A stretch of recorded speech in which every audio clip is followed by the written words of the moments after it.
వర్షం ఆగింది కానీ రైతన్న కన్నీటి ప్రవాహం మాత్రం ఆగట్లేదు. ఇంకా నీటిలోనే నానుతున్నాయి పంటలు. వాటిని చూసి ఇప్పుడు ఏం చేసి బతకాలంటూ రైతులు వేదన పడుతున్నారు. ఉమ్మడి కరీంనగర్ జిల్లా అన్నదాతల రెక్కల కష్టాన్ని మొంతా తుపాను తుడిచిపెట్టేసింది. రక్తం ధారపోసి పండించిన వరి కళ్ళెదుటే కుళ్ళిపోతుంటే తీవ్ర ఆవేదన వ్యక్తం చేస్తున్నారు రైతులు.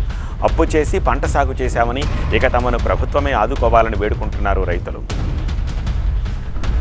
మా సీనియర్ కరెస్పాండెంట్ సంపత్ మరిన్ని డీటెయిల్స్ అందిస్తారు. రైతు అంతులేని ఆవేదనతో కుమిలిపోతున్నాడు. ఏ పొలముకు వెళ్ళినా ఎక్కడ చూసినా వరద కనబడుతుంది. వరదలో మునిగిపోయిన పంటను కాపాడడానికి రైతు తీవ్రమైన ప్రయత్నం చేస్తున్నాడు. కానీ ఎంత ప్రయత్నం చేసినా చేతికొచ్చే అవకాశం లేదు. ఎందుకంటే భారీ వర్షాలకు మొత్తం కూడా వరిధాన్యం కొట్టుకపోయింది. ఒక రైతును మనము చూస్తున్నాము, మొత్తం కూడా నేల కొరిగిపోయింది. నీళ్ళు అంటే ఈ 2 రోజు నుంచి వర్షాలు లేకపోవడంతో కొంత ఇప్పుడిప్పుడే ఆ వరి పైకి కనబడుతుంది. కానీ ఏమాత్రము పనికి రాదు. ఈ వరిని కాపాడే ప్రయత్నం చేసినప్పుడు కూడా రైతు ఆందోళన చెందుతున్నాడు. అంటే కేవలం ఈ రైతే కాదు, ఉమ్మడి కరీంనగర్ జిల్లాలో మెజార్టీ రైతులు ఈ విధంగా ఇబ్బంది పడుతున్నారు. కళ్ళ ముందే మొత్తం కూడా వరి పైరు కొట్టుకపోయింది. దీంతో తట్టుకోవట్లేదు. కనీసము పెట్టుబడి కాదా ఒక్క రూపాయి కూడా వచ్చే అవకాశం లేదు. మొగ్దుంపూరు చెందిన సంపత్ అనే రైతున్నాడు. రైతుతో నేను ఒకసారి మాట్లాడను. అంటే ఇది ఆల్రెడీ చేతికి వచ్చిందా ఏంది పంట పరిస్థితి? ఎన్ని రోజులైతే మీరు ఈ వరిని కోసేవారు? సార్ 2 రోజులు అయితే కోసేది సార్. నోటికొచ్చిన పంట సార్ నీళ్ళ పాలైపోయింది సార్. ఇది ఎందుకంటే సార్ మాకు ఉన్నదే ఆదాయం సార్. 2 ఎకరాల భూమి ఉంటే సార్ ఇది నీళ్ళు పాలైపోయింది సార్. మాకు సార్ ఎకరాని 25,000 రూపాయలు పెట్టినాను సార్. అప్పులు తెచ్చి పెట్టినా సార్ నేను.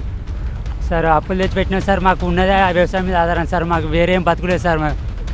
ఏం లేదు సార్. మాకు పిల్లల్ని ఎలా పోషించుకోవాలి, మేము ఎలా బతుకుడు సార్. మాకు ఎత్తే 4 ఇత్తరాదే సార్. మాకు కడుపు నిండేది సార్. అటువంటి భారీ వర్షం మాకు కడుపు కొట్టింది సార్. నీళ్ళ పాలైంది సార్. మాది దీని మీద ఆధారం సార్. 2 ఎకరాల పంట నష్టపోయినాం సార్. ఇదే మాకు ఆధారం సార్. మేము మా పిల్లలు ఎట్లా పోషించుకోవాలి సార్? గవర్నమెంట్ ఎట్లాగా నష్టపరిహారం కట్టియాలి సార్. అమ్మ ఏమాత్రం పనికి మొత్తం కూడా నీళ్ళలో కొట్టుకపోయింది, నీళ్ళలో మునిగిపోయింది. అవును సార్, నీళ్ళలోనే మునిపోయింది. ఇగోండి సార్, ఇక నీళ్ళలో దేవుతున్నా సార్. చూడండి సార్, మా రైతు ఆవేదన అర్జించుకోండి సార్.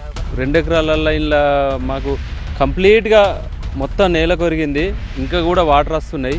ఇది కొంచెం లోతట్టు లెక్క ఉండే ప్రాంతం కాబట్టి మొత్తం కంప్లీట్గా పడిపోయింది. ఒక 2 రోజులు అయితే మాకు కోత అయిపో. ఈ 2 రోజులల్లో కూడా మిగతాయి కూడా 1 ఎకరం కోసిన ఆ ఎకరం కూడా అక్కడ నీళ్ళల్లో తడిచున్న అక్కడ ముద్దయింది.